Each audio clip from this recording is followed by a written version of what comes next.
failed so many times, but still here I am, Lord, because you keep on holding me.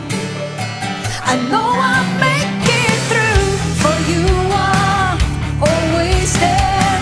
You never leave me on my own. For this life desires to be with you.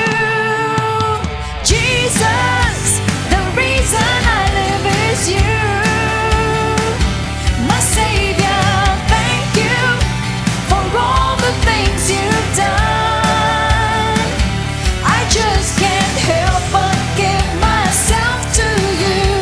For no one else but to you will I belong.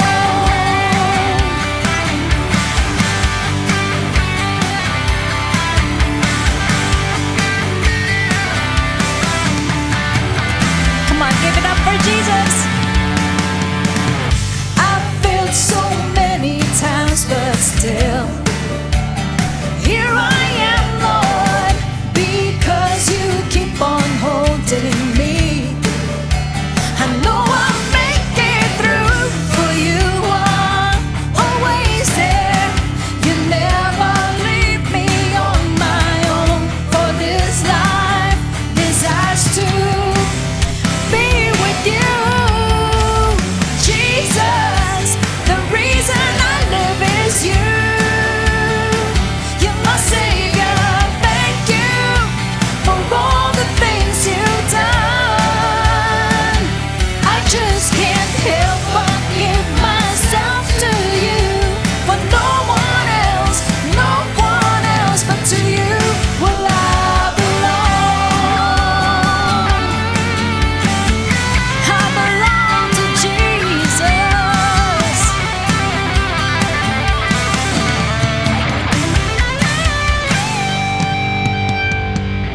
For you are always there. You never leave me on my own. For this life desires to be with you.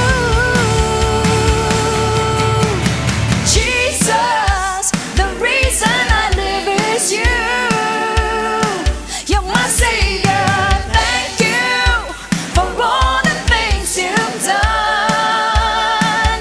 I just can't help but give myself to you. For no one else but to you will I belong. The reason I live is you. You're my Savior, thank you for all the things you've done. I just can't help but give myself to you. For no one else but to you will I belong. We belong to you, Lord, to no one else, to no one else.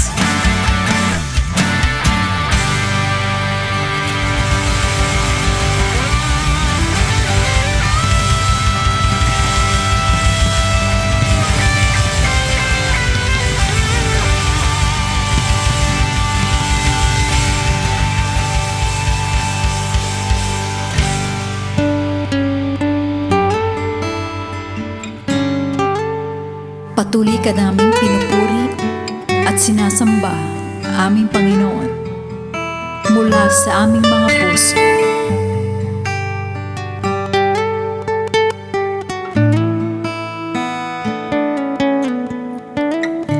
Panginoon, kay buti mo sa lahat ng panahon, sa dalangin may tugon. Dakilang iyong biyaya, ang pag-ibig mong alay, aking sinasaysay. Panginoon, kay buti mo sa lahat ng panahon, sa nalang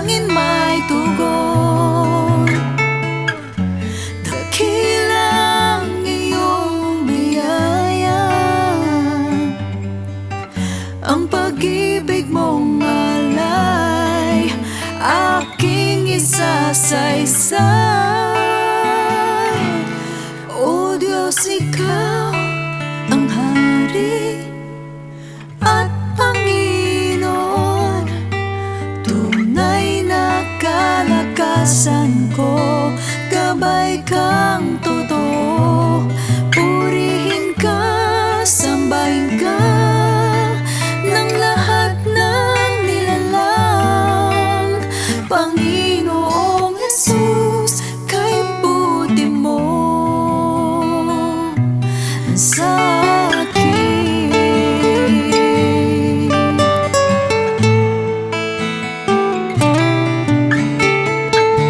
Panginoon ng buhay ko,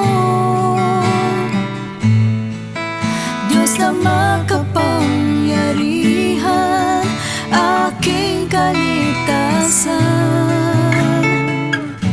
Pag-ibig mo'y di magmamaling, ang kabutihan mong alay, aking tinataglay. O Diyos, Ikaw ang Hari at Panginoon, tunay na kalakasan ko, gabay kang totoo. Purihin ka, sambahin ka ng lahat ng nilalang. Panginoong Jesus, kay buti mo sa akin.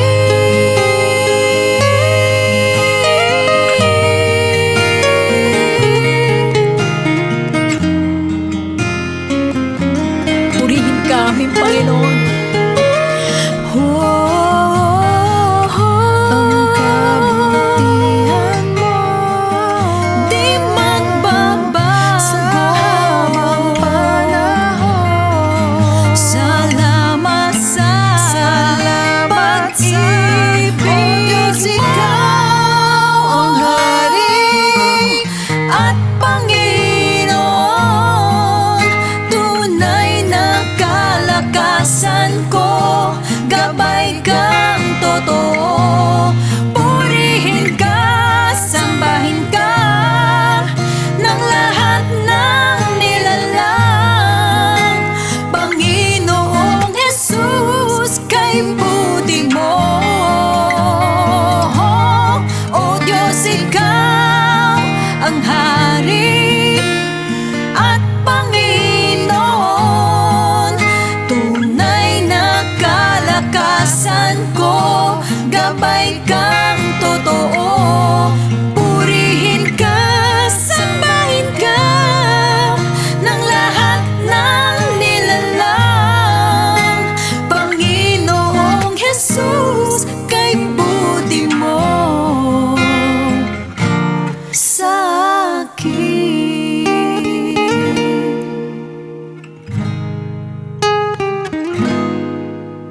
Panginoong Jesus, kay buti mo sa akin.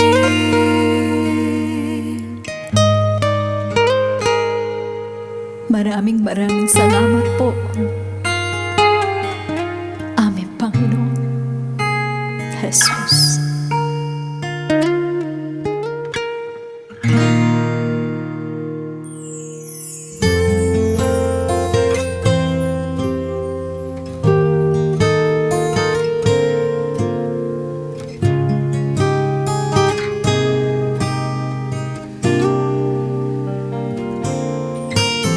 For all of the great things you created,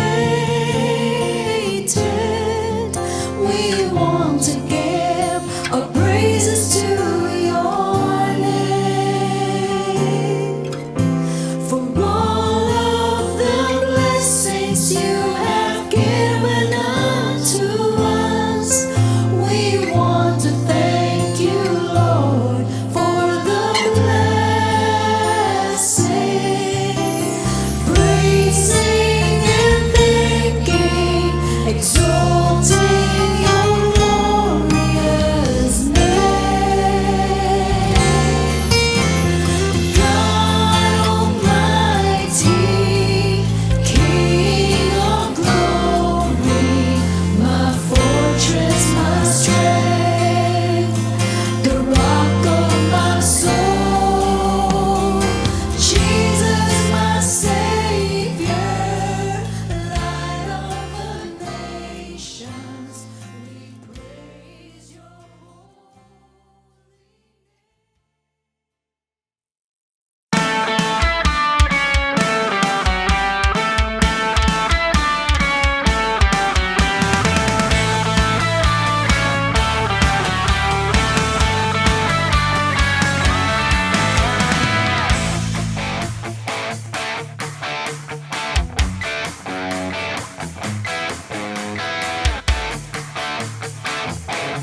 do my best. Oh, I'll do my best for you. Oh, oh, oh, I'll do my best. I'll do my best. Oh, I'll do my best for you. Serve, I serve, I serve you, Lord, forever. Serve, I serve, I serve you, Lord, forever. I'll do my best, I'll do my best. Oh, I'll do my best for you. Oh, oh, oh, I'll do my best, I'll do my best. Oh, I'll do my best for you. Love, love, I love you, Lord, forever. Love, I love you, Lord, forever. I'll do my best, I'll do my best. Oh, I'll do my best for you. Oh, oh, oh, I'll do my best, I'll do my best. Oh, I'll do my best for you. I'll do my best, I'll do my best. Oh, I'll do my best for you. Oh, oh, oh, I'll do my best, I'll do my best. Oh, I'll do my best for you.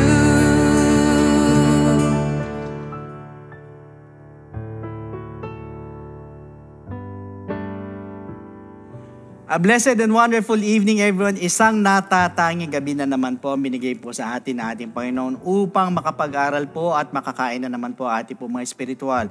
Pero bago po tayo magsimula, gusto ko lamang pong itaas ang pangalan ng ating Panginoong Jesucristo na siya po nagbibigay po sa atin ng opportunity para makapaghayag po ng kanya pong kabutihan, ng kanya pong mga salita at ganyan po ng mga karunungan na sa kanya rin po nagmumula.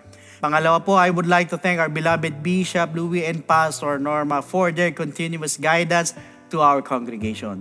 So mga kapatid, ngayong gabi, umpisahan po natin ang ating pong pag-aaral sa panalangin. Tayo po muna yung yumuko, tayo po yung magpasalamat at humingi ng gabay sa ating Panginoon. Lord God, kami po ay dumudulog sa iyo. Salamat for gathering us together tonight for our General Bible Study. Lord, inaanyayahan po namin ang inyong pong presensya, samahan at gabayan niyo po kami, aming po mga puso, aming po mga isipan habang pinag-aaralan namin ang inyong pong mga salita.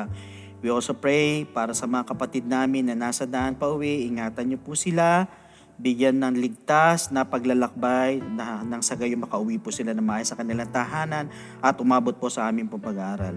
So once again, we thank you so much and we offer this time to you in Jesus' name. Amen.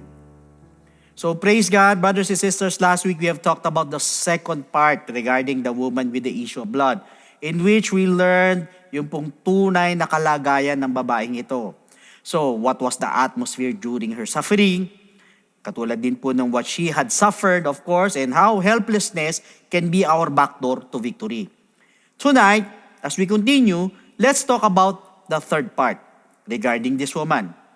Mga kapatid, have you ever wondered, how did this woman approach or come to Jesus Christ? Paano po ba niya nilapitan ng ating Panginoon? Or what is the approach of this woman to Jesus Christ? Ang sabi po sa Mark 5:27, after hearing about Jesus, she came up in the crowd behind him and touched his cloak. So sabi rito, pagkatapos siya mapakinggan ang patungkol kay Kristo, punta siya sa crowd, sa likod ng ating Panginoon at hinawakan po yung kanyang garments o yung kanyang pong laylayan or cloak. So una, hearing about Jesus. So ito po ay nagsisimula sa Greek with an aorist participle. Na kung sa Greek po natin babasahin is akusasa, ibig sabihin having heard. So hindi po ibig sabihin nito na she heard about him for the first time that day or nung araw na yun. Sa unang pagkakataon. But rather, ang sinasabi po nito or sinasuggest po nito that she had already heard reports patungkol po kay Kristo earlier.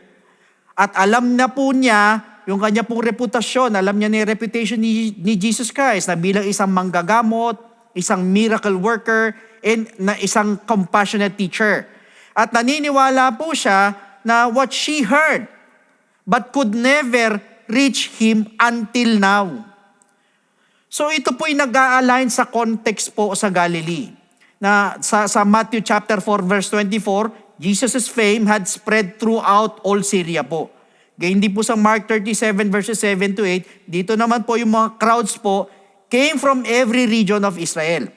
So yung pong word about Jesus Christ, about Him, circulated among villages, sa mga marketplaces at sa mga synagogues. Kaya yung pong kanya pong pananampalataya did not appear instantly. It was born from hearing. Exactly how? Ang sabi po sa Romans chapter 10 verse 17, so then faith comes by hearing, and hearing by the word of God.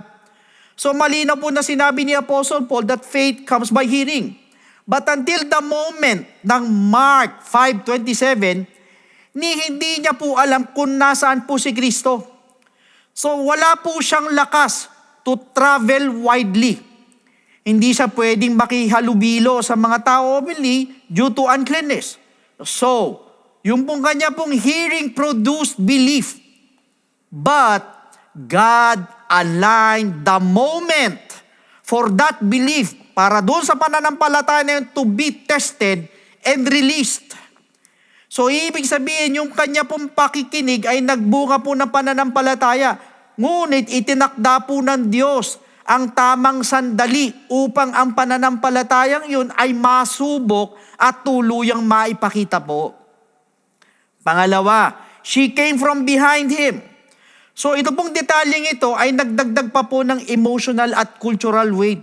Sa paano pong paraan? She approached Jesus secretly.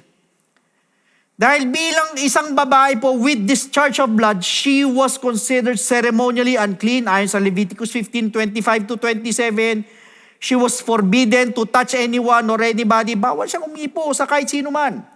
Socially avoided, iniiwasan po siya. Considered contaminating, nakakahawa, ashamed, and afraid of public exposure. Of course, takot na takot siya na makita siya in public. Kaya yung pong sinasabing approaching from behind means she did not want to be seen. Ayaw niya makita. She did not want to interrupt. Ayaw niya rin makaistorbo. She did not want to be rebuked. And she did not want the crowd to scatter away, magkulasan. And most of all, she felt unworthy. Hindi siya karapat-dapat, yun ang pakiramdam niya to stand before Jesus Christ face to face. Na nagpapakita po ng posture niya ng humility, fear, and desperation all at once. Third, approach the crowd. I just want you to know na hinighlight po nito ng Matthew at saka ng Book of Luke po how she maneuvered through that throng touching Jesus. Kung paano po siya sumiksik sa gitna ng maraming tao upang mahawakan lang po si Jesus Christ o yung laylayan ni Kristo. Yung pong atmosphere po sa paligid po ni Jesus Christ was noisy, maingay, chaotic, movement nandoon. Ibig sabihin napakagulo sa dami ng tao na nagkakandarapan lumapit kay Kristo. Kaya nga po the crowd pressing at sinisiksik po siya ayon sa Mark chapter 5 verse 31. So yung po mga tao were shouting His name, talagang sumisigaw sa ating Panginoon, tinatawag ang Panginoon perhaps, binubuhat at tinataas ng mga nanay yung mga anak nila para maabot kay Jesus Christ first. Gusto nila sigurong pagalingin dahil may sakit. Yung mga disciples naman po were trying to maintain order, kinokontrol yung crowd sa dami ng tao. Kasama pa po yung urgency of Jairus' request. Yung pong mga alikabok na umaangat po yan mula po sa dami ng mga paa. Siyempre sa dami po ng tao, mag-aangatan yung mga alikabok. Imagine, yung pong init, ang singaw ng katawan ng mga tao. Pagka ganyan, pag crowded, maraming tao, talagang umiinit yung singaw. Press together. Pagkatapos, sa ganitong uri ng sitwasyon, ay papasok ngayon ng isang babae who is physically weak, socially ashamed, ceremonially unclean, financially ruined, spiritually desperate. Yet, she moves quietly, almost invisibly. Hindi siya halos nakita na, nahalata na ng mga tao, hindi na siya napansin. So malamang nagpe-pray po yan. At the back of her mind, sana hindi ako mapunan ng mga tao. Sana maabot ko yung laylayan ni Kristo. Baka nilalabanan niya pa yung iyak niya, yung luha niya, at malamang tinakpan niya yung mukha niya for sure. So no one would recognize her or takot na takot po siya at the risk of being accused of contaminating everybody. Baka kasi makahawa siya. Sa kabila nito, something pushed her forward. May nagtulak po sa kanya para dumiretso. Ano-ano po yung nagtulak sa kanya? Una, yung faith birthed from hearing. Pangalawa, desperation sharpened by 12 years of failure. Ibig sabihin, it was a courage born from hopelessness. Brothers and sisters, yung pong bawat hakbang po niya was a battle between fear and faith. Pero patuloy na nanalo ang pananampalataya po niya. At yan din po ang tinuturo po ng Diyos po sa bawat isa po sa atin na nanonood ngayon. Na wag po tayong pananaig sa takot sa ating po mga hindi magagandang sitwasyon sa buhay. We must let faith win over fear, not the other way around. That is why the question is, what is the word of faith of this woman? In Matthew chapter 9 verse 21, ang sabi niya, if only I may touch His clothes, I shall be made well.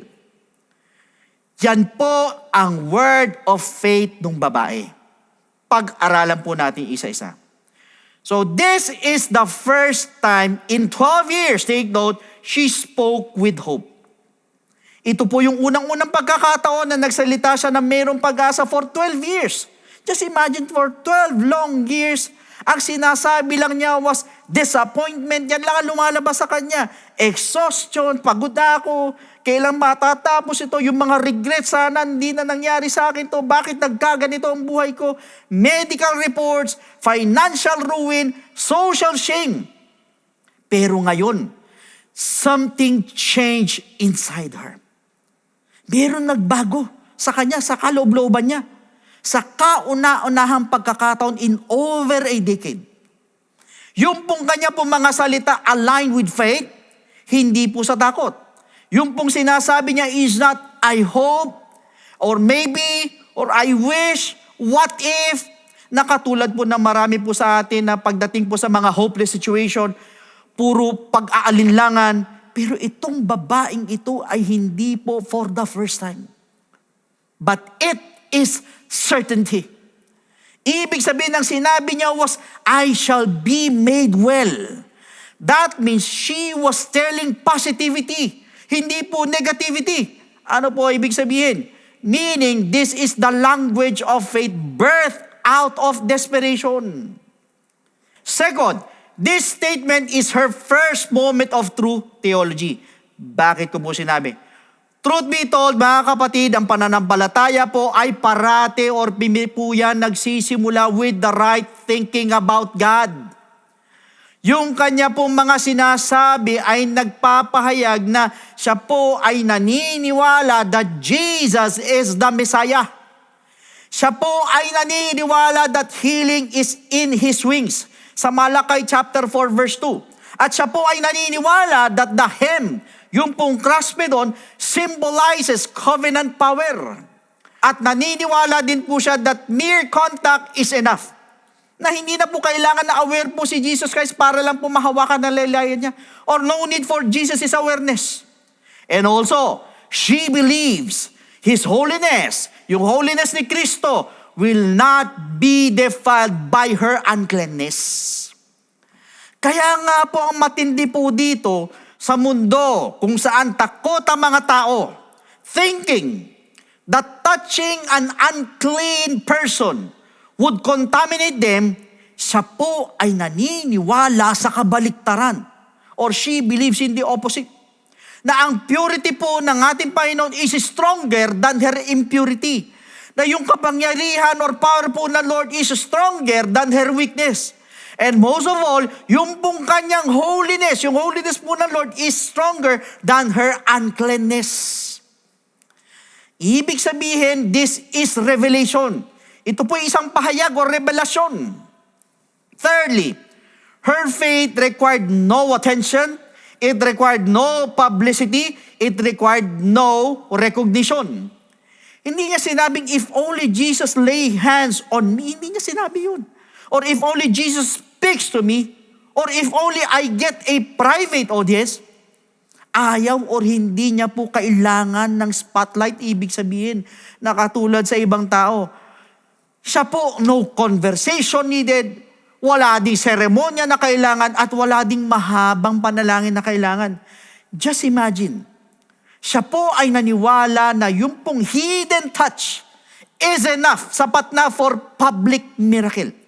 At hindi lang po yan, sapat na po sa kanya na manatiling hindi kilala for as long as she can be made well. Ibig sabihin, yung klase po ng humility that draws God's power. Yung hindi mo na kailangan ma-recognize pa, makilala pa, ma-sensationalize pa ang yung pagpapagaling sa iyo, basta ang gusto mo lang gumaling. Pangapat, her words show that she understands Jesus' nature. Sa Greek po is hapsomai. Ibig sabihin, to fasten oneself onto, to cling, to make deliberate contact. Brothers and sisters, hindi niya po iniisip na ito po'y basta-basta lang. Kung hindi, ang binalak niya po ay humawak ng may pananampalataya. Ang sinasabi ng kaluluwa niya was, I do not need His full attention. Hindi ko na kailangan yun. Isang hawak lang sa kanyang laylayan ay sapat na to rewrite 12 years of misery. Ibig sabihin, ito po yung klase ng pananampalataya na hinihigitan po yung mga theology textbooks. Yung mga aklat po na binabasa natin, daig pa po nito. Yung nakasanayan na nakikita natin, nababasa natin. Panglima, this is faith that breaks through cultural and religious barriers. Ano po ibig sabihin? Sa pamamagitan po ng pagsabi niya ng if I only touch, siya po ay gumawa ng isang napakadelikadong desisyon or pagpili. Na according to Leviticus, touching Jesus would make him ceremonially unclean. Maaaring ang gawin ng mga tao ay rebukein din siya, maapak-apakan siya, drag her outside, baka kaladkan pa siya palabas eh. Stone her for contamination, sa galit ng mga tao, maaaring pagbabatuhin siya kasi nakakahawa siya or nakahawa siya.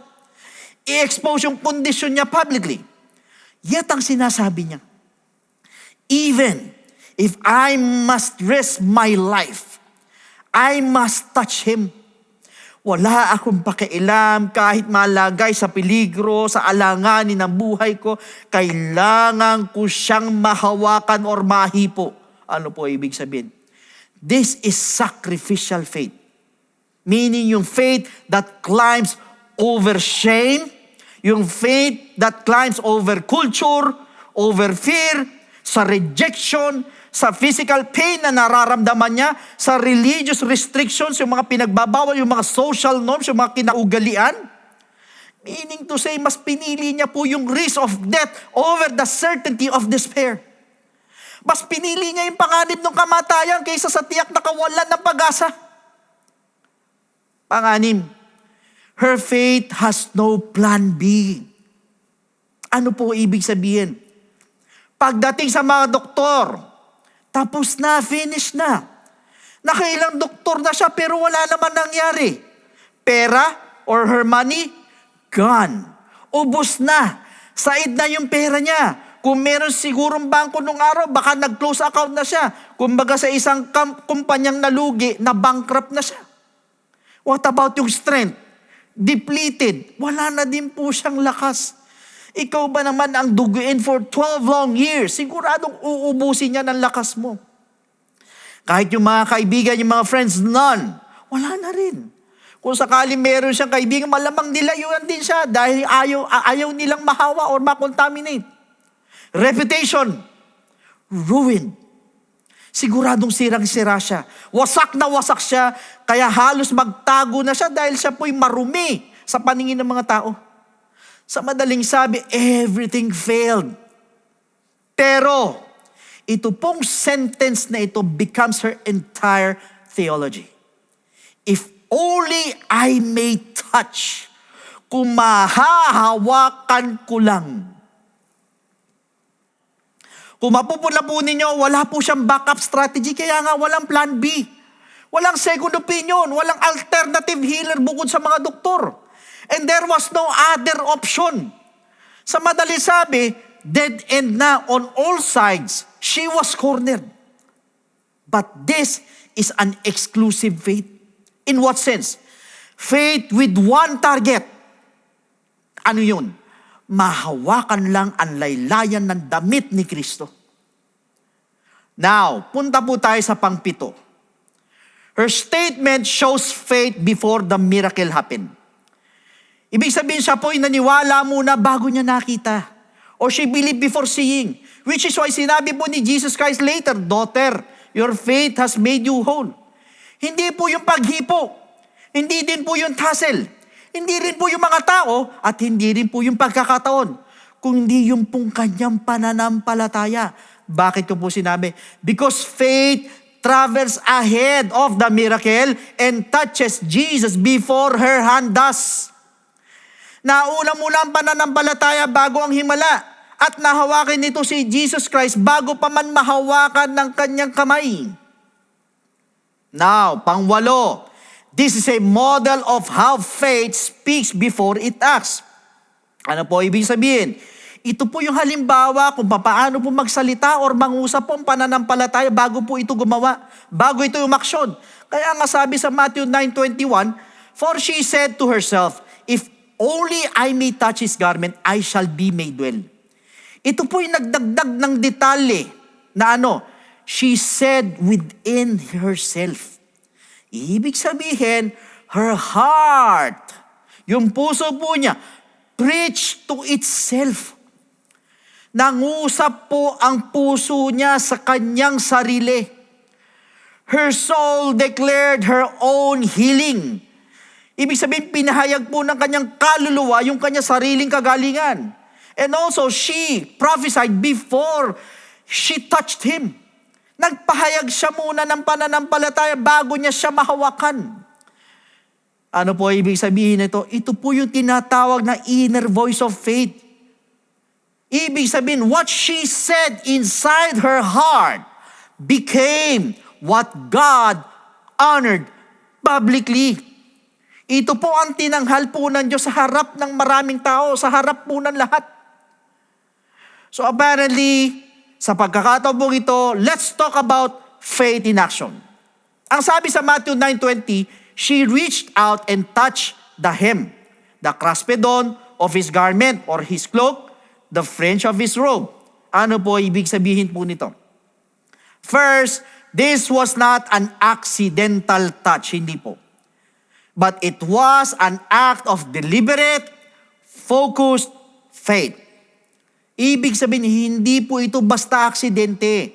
Ito po'y sinadyang ginawa at pananampalataya po ang nagtutulak po nito.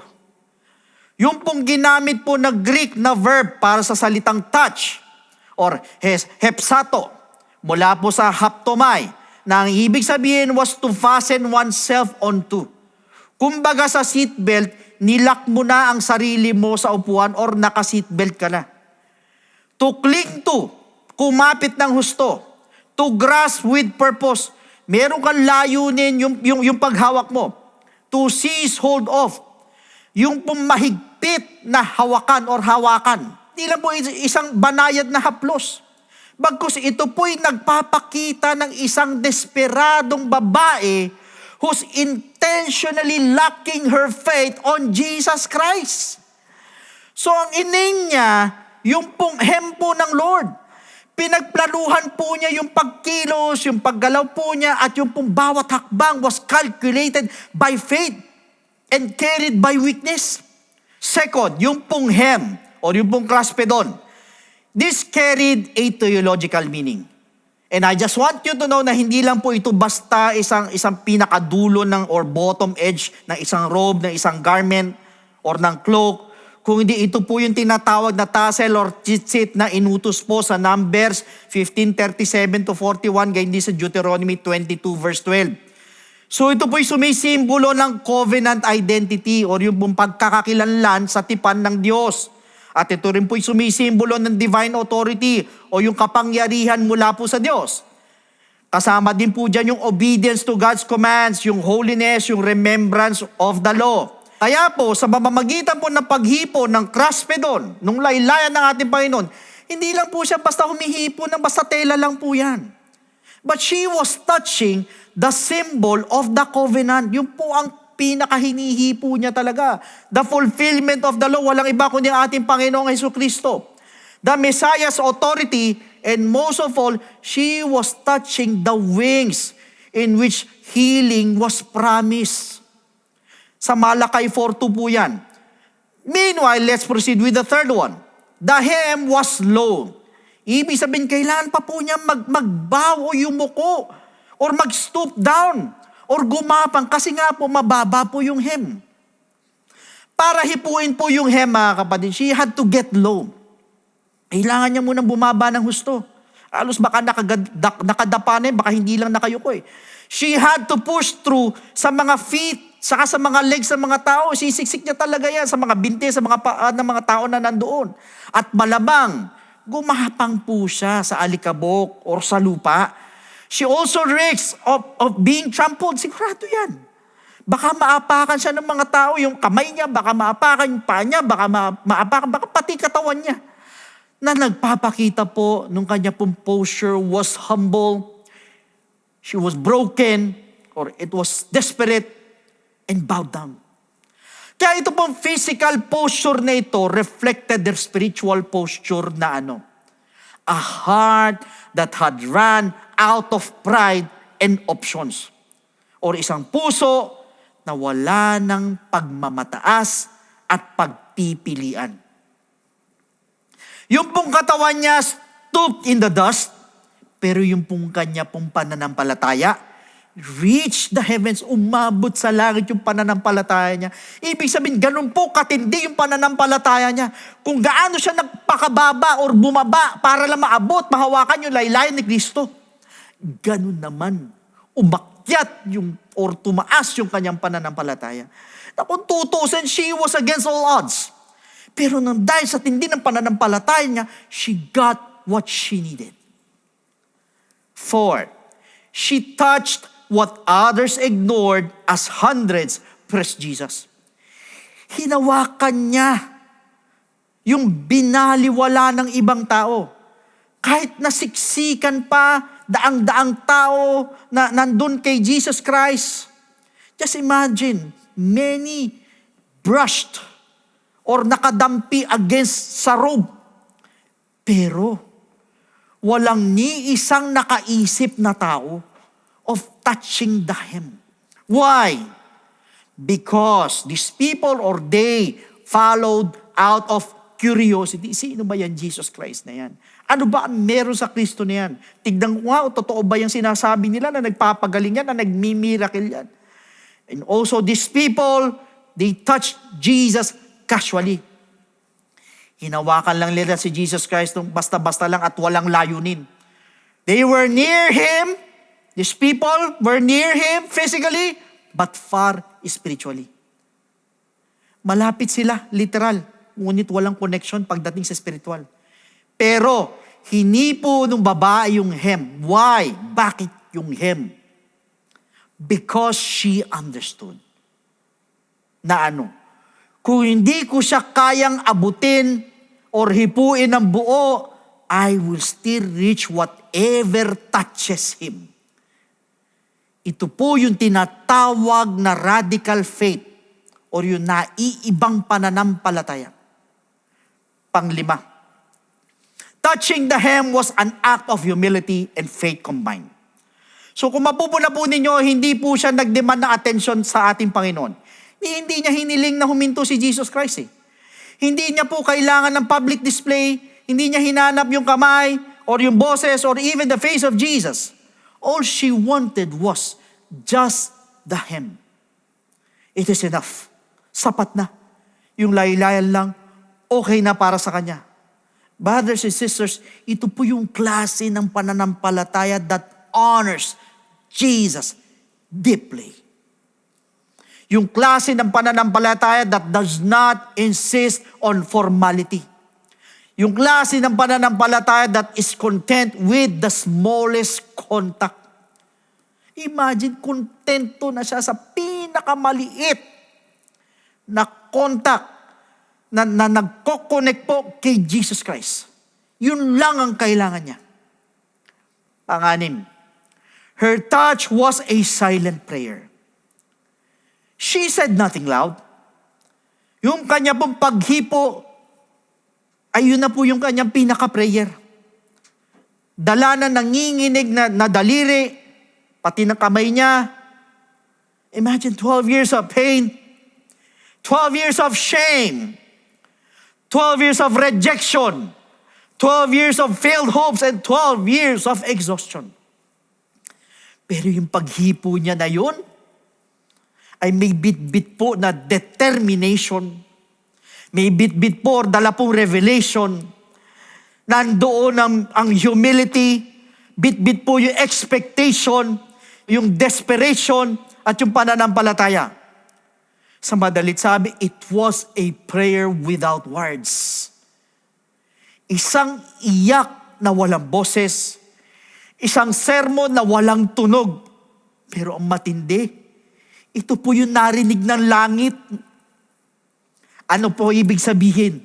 Meaning, sa pamamagitan ng mga ito, she was answered or healed. Pangpito, power flowed not because she touched the cloth, but because she touched Jesus Christ by faith. Ang sabi ng Lord sa Luke 8:46, someone touched me. May humipo sa akin.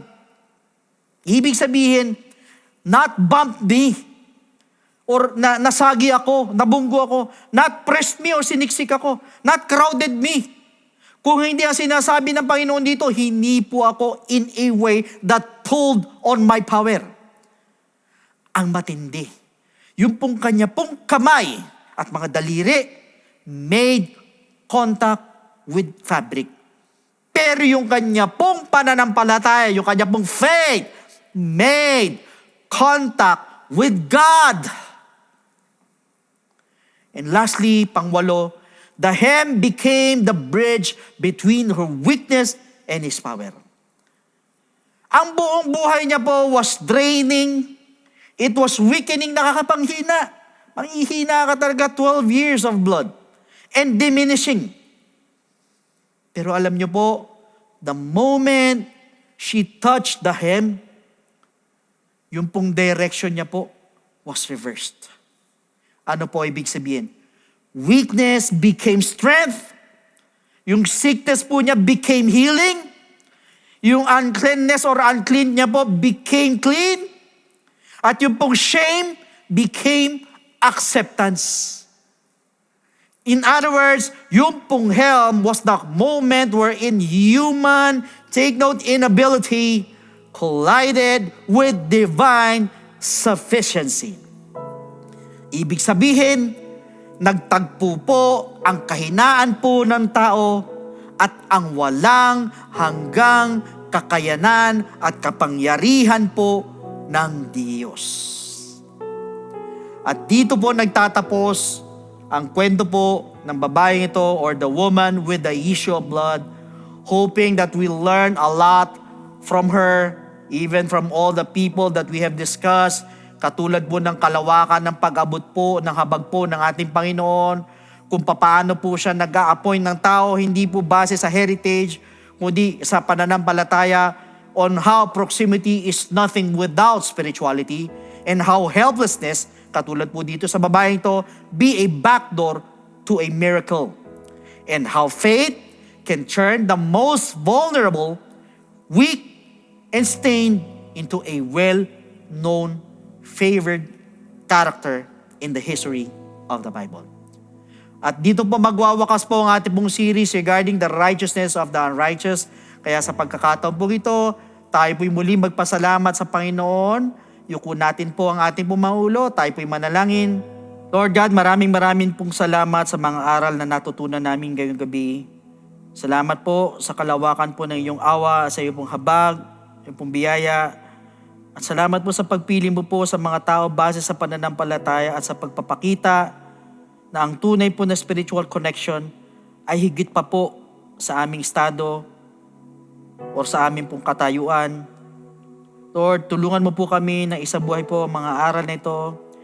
Strengthen us to apply these lessons in our lives to serve you faithfully and to reflect your mercy and goodness in all that we do. Kaya mo, Lord, yung aming mga buhay, testify that it is faith and your grace and your mercy, not circumstances, that shape us for your glory. As we conclude this series, we give every glory to you. We're so grateful for this series and for your word sent as a light to each and every one of us. Muli, sa iyo po lahat ng kadakilaan at kapurihan. In Jesus' name, Amen.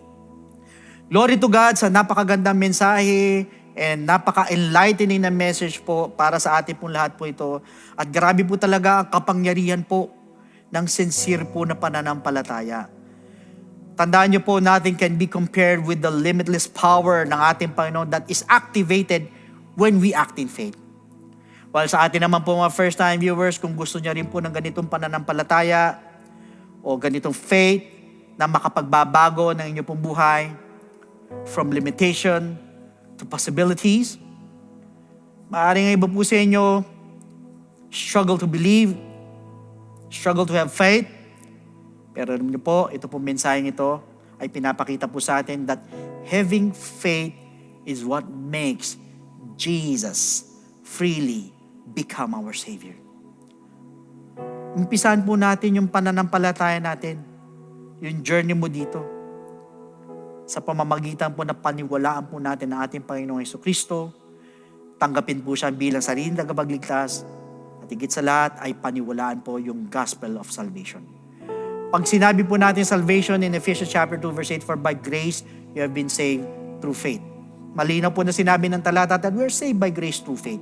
Kaya po ang tanong, saan po tayo mananampalataya at maniniwala? It is found in 1 Corinthians chapter 15 verse 1 to 4. Ang sabi po rito, moreover, brethren, I declare to you the gospel which I preached to you, which also you received and in which you stand, by which also you are saved, if you hold fast that word which I preached to you, unless you believed in vain. For I delivered to you first of all that which I also received, that Christ died for our sins according to the Scriptures, and that He was buried, and that He rose again the third day according to the Scriptures. Sa madalit sabi, we need to believe in the gospel of Jesus Christ. Yung pong death of Christ, yung burial of Jesus Christ, at yung pong resurrection of Jesus Christ ay kailangan po natin sampalatayanan at paniwalaan. Kaya lang po ang tanong is believing enough. Pag tayo po ba'y nanampalataya, tayo naniwala, wala na po tayong gagawin, tutundok or hihinto na po tayo doon. Alam niyo po ang sabi po sa 1 Peter chapter 4 verse 17. For the time has come for judgment to begin at the house of God. And if it begins with us first, what will be the end of those who do not obey the gospel of God? Ano daw ang katatapusan, ano daw ang dulo doon sa hindi sumunod sa gospel ng ating Panginoon? So sa madalit sabi, the gospel of Christ must be obeyed. Pag tayo nanampalataya, tayo po yung naniwala, kailangan lakipan po natin ng pagsunod. Hindi po tayo matatapos sa believing, hindi tayo matatapos sa pananampalataya, kundi kailangan sundin po natin ang gospel. Kaya po, another question is this, how will you obey? It is found in the book of Acts chapter 2 verse 38. Then Peter said to them, repent and let every one of you be baptized in the name of Jesus Christ for the remission of sins, and you shall receive the gift of the Holy Spirit. Now, first is repentance. Tayo po'y magsisisi po ng ating pong mga kasalanan. We're going to ask for forgiveness. We're going to confess our sins. At naniniwala po ako, kahit pakiramdam mo, ikaw na yung pinakamasama at pinakamaruming tao sa balat ng lupa. But for as long as andun po yung genuine repentance sa ating po mga puso, dahil yan po ang tinitignan ng Panginoon. Hindi po yung pagkatao natin, hindi po yung nakaraan natin, kundi ang tinitignan niya yung taos puso na pagsisisi. Believe me, my friend, the Lord is willing and able to forgive your sins. Diyan din po papasok yung pong death to sin. So that is the first step, we need to repent. Second, we need to be baptized in the name of Jesus Christ. So tayo naman po ibabautismon sa tubig, ilulubog po tayo sa tubig. So kung una, siya po'y namatay, tayo naman po'y papatay naman po natin ang ating mga kasalanan through repentance. Second, siya naman po inilibing, tayo naman ililibing naman po natin ating po mga kasalanan through water baptism. At ang sabi po sa Romans chapter 6 verse 4, therefore we were buried with Him through baptism into death, that just as Christ was raised from the dead by the glory of the Father, even so we also should walk in newness of life. Sa madali sabi, we need to be baptized in the name of Jesus Christ. Why? Because that water is a type of the blood of the Lamb that takes away the sins of the world. At hindi po ito paghuhugas ng dumi ng katawan, kundi ito po'y pagalis po ng ating po mga kasalanan. So yan po yung pangalawang step. We need to be baptized in the name of Jesus Christ. The third step is we need to receive the gift of the Holy Spirit. Siya naman po ay nabuhay na magmuli. So tayo naman po ay mababago na po. So dyan po ibig sabihin na matatransform po tayo. Papasok po yung regeneration po sa atin na nabanggit po sa Romans 8:11. Ganyan po sa Titus chapter 3 verse 5. In fact, once we receive the gift of the Holy Spirit, we're also receiving power. Power saan? Sa lahat po ng first time viewers, aminin nyo man hindi, lahat tayo may kahinaan. Maliit na kahinaan, malaking kahinaan pa rin yan. Kung minsan, pinipilit natin magbago, perhaps yung mga bad habits, yung mga pagit na pag-uugali, or yung mga vices. Minsan, pinipilit mo 1-2 buwan sa mga susunod na panahon, bumabalik ka sa dati. Ayaw ka magbago ng tuloy-tuloy, ayaw magbago ng lubusan. Bakit po? Kasi po sarili lang po natin. But you know what?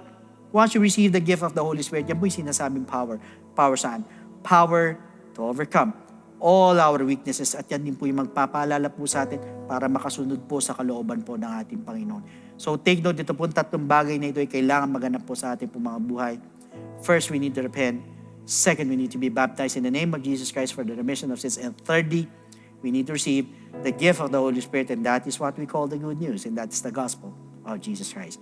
So at this moment, sa lahat po ng mga first-time viewers, pwede po ba na itaas natin ang ating 2 kamay bilang tanda ng pagsuko?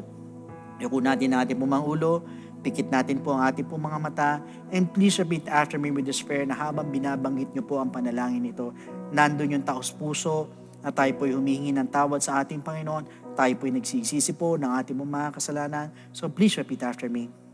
Panginoong Jesus, lumalapit po ako sa iyo bilang isang makasalanan. Patawarin mo po ako sa lahat ng aking mga pagkakamali at pagkukulang.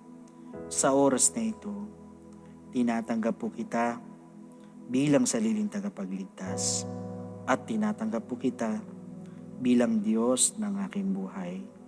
Naniniwala po ako na ikaw ay namatay, ikaw ay nilibing, kasi 3 araw ay nabuhay na magmuli. Tulungan mo po ako makapagsimula ng bagong buhay at idagdag mo po ako sa iyong kaharian. Maraming salamat po sa pangalan ni Jesus. Amen. So yan po yung first step. Para sa pangalawang step po, andyan po mga telephone numbers po natin. Pwede po kayong tumawag dyan at magpa-schedule po ng water baptism, or otherwise, andyan po ang ating pong FB page. Pwede po kayo mag-iwan ng mensahe dyan at para masagot po namin to give you further instructions. So again, maraming salamat po for joining us tonight. May the lesson that we have learned from this series po ay tumulong po sa atin in aiming sa righteousness that the Lord God is looking for in His children. So magkita po tayo ulit muli next Thursday para sa panibago na naman po nating topic na pag-aaralan. So God bless every one of you, and to God be all the glory.